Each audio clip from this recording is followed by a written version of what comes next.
बिस्मिल्लाहिर्रहमानिर्रहीम। अस्सलाम वालेकुम। मैं समी इब्राहिम हूँ और आप हमारा सोशल मीडिया चैनल देख रहे हैं। आपको अहम मकालमा इमरान खान का जो उन्होंने अडयाला जेल में शाहरुख अर्जमन जो जज हैं और तोशाखाना 2 केस की समाअत कर रहे हैं, वो मैं आपको सुनाता हूँ, अभी बताता हूँ कि क्या मकालमा था और जिस पर अदालत में मौजूद हर शख्स जो है उस पर एक तरह से जैसे कहते हैं सांप सूंघ गया और एक सन्नाटा सा वहाँ पे छा गया। मैं आपको बताऊँगा कि क्या कहा इमरान खान ने। इसके अलावा अहवाल दूँगा आपको।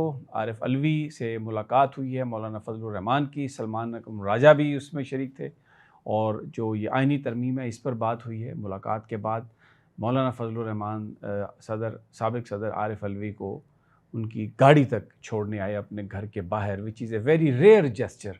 ऐसा नहीं होता, लेकिन मौलाना ने पीटीआई का जो डेलीगेशन है उसका बहुत एहतराम से उनको रुखसत किया। फिर जो एमएनएज़ गायब थे, जिनमें ब्रिगेडियर असलम घुम्मन हैं, सादुल्ला बलोच हैं, चौधरी इलियास हैं, लोग घरों को वापस आना शुरू हो गए हैं और आके उन्होंने जो बयान दिए हैं, कल एक इस हवाले से प्रेस कॉन्फ्रेंस भी की जा रही है और जो इलाके के वोटर्स हैं वो इन एमएनएज़ के घर इकट्ठा होना शुरू हो गए हैं और आकर वो उनसे कह रहे हैं कि आपने इन तरामीम पर वोट नहीं देना हमायत में, और आपने इमरान खान का साथ नहीं छोड़ना। और ये जो एमएनएज़ हैं ये अपने हलके के लोगों को यकीन दिला रहे हैं किस चीज़ का, ये मैं आपको आगे चल के बताता हूँ। अभी सारी तफसीलात आपको देता हूँ। लाहौर का जलसा 21 सितंबर को, उसकी तैयारियाँ ज़ोर पकड़ गई हैं। यूसी लेवल तक पीटीआई जो है लाहौर में एक्टिव हो गई है। पुलिस ने छापे मारने शुरू कर दिए हैं। सलमान अकरम राजा साहब के घर पर भी आज छापा मारा पुलिस ने, क्योंकि वो पार्टी के सेक्रेटरी जनरल भी हैं, लेकिन वो इस्लामाबाद में थे मौलाना फजलुर रहमान से मुलाकात के लिए, इसलिए वो उनके पुलिस के हाथ नहीं आए। लेकिन मुतअद्दिद रहनुमाओं को गिरफ़्तार किया गया। पीटीआई ने ये ऐलान किया है कि कुछ भी हो जाए हम जलसा जो है लाहौर का 21 सितंबर का वो ज़रूर करेंगे, ज़रूर होगा। और इसके साथ साथ उन्होंने कहा है कि जो 19 तारीख़ का जो जुमेरात वाले दिन का जो वकला का ऐलान है कि एक मुल्क की तहरीक शुरू की जाएगी कि जो तरामीम है वो नामंजूर हैं, अदलिया की आज़ादी पर कंप्रोमाइज़ नहीं हो सकता और अब वक्त आ गया है कि हुकूमत फ़ौरी तौर पर मंसूर अली शाह साहब का बतौर चीफ़ जस्टिस नोटिफिकेशन कर दे। तो उसमें भी तहरीक इंसाफ ने भरपूर अंदाज में शिरकत का फ़ैसला किया है। तो माहौल जो है वो बड़ा शदीद जो है वो गर्म हो गया। लेकिन मैं आपको वो गुफ्तगू सुनवाता हूँ जो इमरान खान ने शाहरुख अर्जमन जो तोशाखाना 2 केस सुन रहे हैं, एहतसाब अदालत के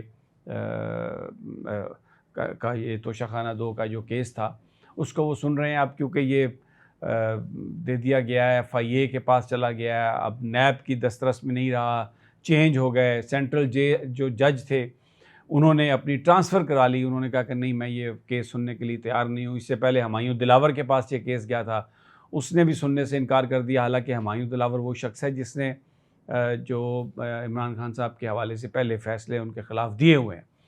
तो अब ये शाहरुख अर्जमन के पास, और इसमें जो मकालमा इमरान खान साहब का हुआ वो ये था कि जिस वक्त जज साहब अडयाला जेल में बैठे, इमरान खान और बुशरा बीबी साहबा को अदालत में पेश किया गया, तो इमरान खान ने अप्रोच किया, अपने रोस्ट्रम पे आगे गए जज के पास। तो उन्होंने कहा, जज साहब मैं आपसे एक बात करना चाहता हूँ। उन्होंने कहा कि हमारे मज़हब में, हमारे माशरे में ख़वातीन की इज़्ज़त और एक ख़ास मकाम है। हमारे कवानीन भी ये कहते हैं कि ख़वातीन से बेहतर रवैया रखना चाहिए, और हम सब, हमारी अखलाकियात भी यही कहती हैं। 7 माह से मेरी बेगम को जेल में रखा गया है, बग़ैर किसी जुर्म पे रखा गया है, और उसकी वजह सिर्फ़ ये है कि मुझ पर दबाव डालना चाहते हैं। लेकिन ये लड़ाई तो मेरे साथ है, ये सियासी लड़ाई है, और हमारी रवायत ये कहती है कि हम घर की ख़वातीन को अपनी लड़ाइयों में, सियासी लड़ाइयों में नहीं उलझाते, उनको इसमें ड्रैग नहीं करते, उनको तंग नहीं करते। लेकिन इस हुकूमत ने कल्चर तबाह कर दिया। इन हुक्मरानों ने, या वो लोग जो अभी मसनद इक़्तिदार पर हैं, वो लोग जो अभी इस हुकूमत को चला रहे हैं या कंट्रोल कर रहे हैं, उन्होंने हमारे इस कल्चर को बर्बाद करके रख दिया। اور اب میری بیوی میری وجہ سے تاکہ مجھ پر دباؤ ڈالا جا سکے بغیر کسی جرم کے 7 ماہ سے جیل میں ہے۔ تو میں آپ سے ایک استدعا کرتا ہوں کہ قانون کے مطابق، میں کوئی رعایت آپ سے نہیں مانگ رہا، کسی طرح کی بھی رعایت کسی سے نہیں مانگ رہا، قانون کے مطابق آپ میری بیوی کے مقدمے کا فیصلہ جلد کر دیں۔ جس وقت خان صاحب یہ بات کر رہے تھے تو کیونکہ میں وہاں پر موجود نہیں تھا، لیکن جو لوگ وہاں پر موجود تھے ان میں سے ایک صاحب کا کہنا ہے کہ ایک سناٹا تھا اور ایسا لگ رہا تھا کہ ان کی بات سے ہر شخص کنونس ہے۔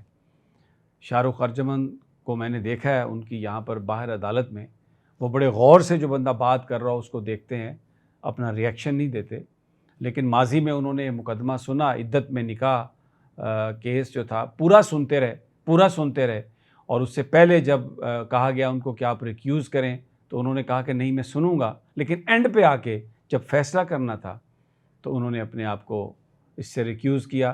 اور جب یہ ایک پلاننگ کے تحت رضوان عباسی اور دوسرے کچھ لوگوں نے مبینہ طور پر، وہ جو مانیکا صاحب ہیں، انہوں نے ایک سین کریٹ کیا تو شاہ رخ ارجمند اٹھ کے چلے گئے اور انہوں نے فائل واپس بھیج دی چیف جسٹس اسلام آباد ہائی کورٹ کو، اور انہوں نے پھر ایک اور جج کی طرف بھیجی۔ تو اس وقت بھی پی ٹی آئی کے لوگوں کا یہ کہنا تھا کہ آپ نے پہلے ریکیوز نہیں کیا، اگر آپ نے ریکیوز کرنا ہی تھا تو آپ نے یہ ٹائم ضائع کیوں کیا۔ اب انہی جج کو خان صاحب نے بڑی ہمت اور دلیری سے یہ بات کہی کہ آپ جلد میری بیوی کا فیصلہ کر دیں، اس کو مت اس طرح آپ ڈریگ کریں۔ تو ایک سناٹا تھا وہاں پر اور بڑا ایک جرأت اور ہمت سے یہ انہوں نے وہاں پر بات کی۔ اب آ جاتے ہیں مولانا فضل الرحمان کے ساتھ جو ملاقات ہوئی، اس میں یہ طے کیا گیا اصولی طور پر کہ آئین میں جو آئین کا جو بنیادی ڈھانچہ ہے اس کو تبدیل نہیں ہونے دیا جائے گا، کیونکہ بنیادی ڈھانچہ جو ہے اس کو تبدیل کرنے کے لیے آپ کو ایک دستور اسمبلی سے رجوع کرنا پڑتا ہے، اور یہ جو موجودہ اسمبلیاں ہیں یہ کوئی ایک آدھ امینڈمنٹ تو کر سکتے ہیں لیکن بنیادی ڈھانچہ نہیں بدل سکتے۔ تو یہ جو کوششیں کی جا رہی ہیں آئین کو بدلنے کی، اس کو ہر حالت میں اس کو ریزسٹ کیا جائے گا۔ سلمان اکرم راجہ صاحب نے قانونی بریفنگ بھی دی، مزید ملاقاتوں کا سلسلہ بھی رہے گا۔ انتہائی پرتپاک اور خوشگوار ملاقات تھی یہ، اور مولانا فضل الرحمان جیسے میں نے آپ سے پہلے کہا چھوڑنے کے لیے آئے سابق صدر عارف علوی کو باہر، which was a very good gesture. دوسری جانب پی ٹی آئی کے جو ورکرز ہیں وہ اسلم گھمن کے گھر جمع ہوئے، سعد اللہ بلوچ نے میسج ایک دیا ہے، چودھری الیاس جو گجرات سے تعلق ہے جن کو وہ غائب رہے، وہ کل باقاعدہ میڈیا ٹاک کریں گے۔ ایک شخص بھی تحریک انصاف کا جس کو اٹھا لیا گیا تھا وہ عمران خان کو چھوڑنے کے لیے تیار نہیں ہوا، اور اس کا ذکر کیا بیرسٹر چودھری اعتزاز احسن نے کہ جب محترمہ بے نظیر بھٹو کے خلاف نو کانفیڈنس موشن پیش کی گئی تھی تو خورشید چیمہ کو اسی طرح اتھارٹیز اغوا کر کے لے گئی تھی، لیکن جیسے ہی وہ اسمبلی میں آئے ووٹنگ والے دن تو وہ دوڑ کر پیپلز پارٹی کے کیمپ میں آ گیا، اور انہوں نے کہا کہ مجھے انہوں نے ناجائز اٹھا کے رکھا ہوا تھا، میں کل بھی محترمہ کے ساتھ تھا اور میں آج بھی محترمہ کے ساتھ ہوں۔ اور اس طرح پی ٹی آئی کے جو لوگ ہیں وہ بھی عمران خان کو چھوڑنے کے لیے اس وقت تیار نہیں ہیں۔ اجازت دیجیے مجھے، اگلی ویڈیو تک انشاءاللہ جلد ملاقات ہوگی۔ اللہ نگہبان۔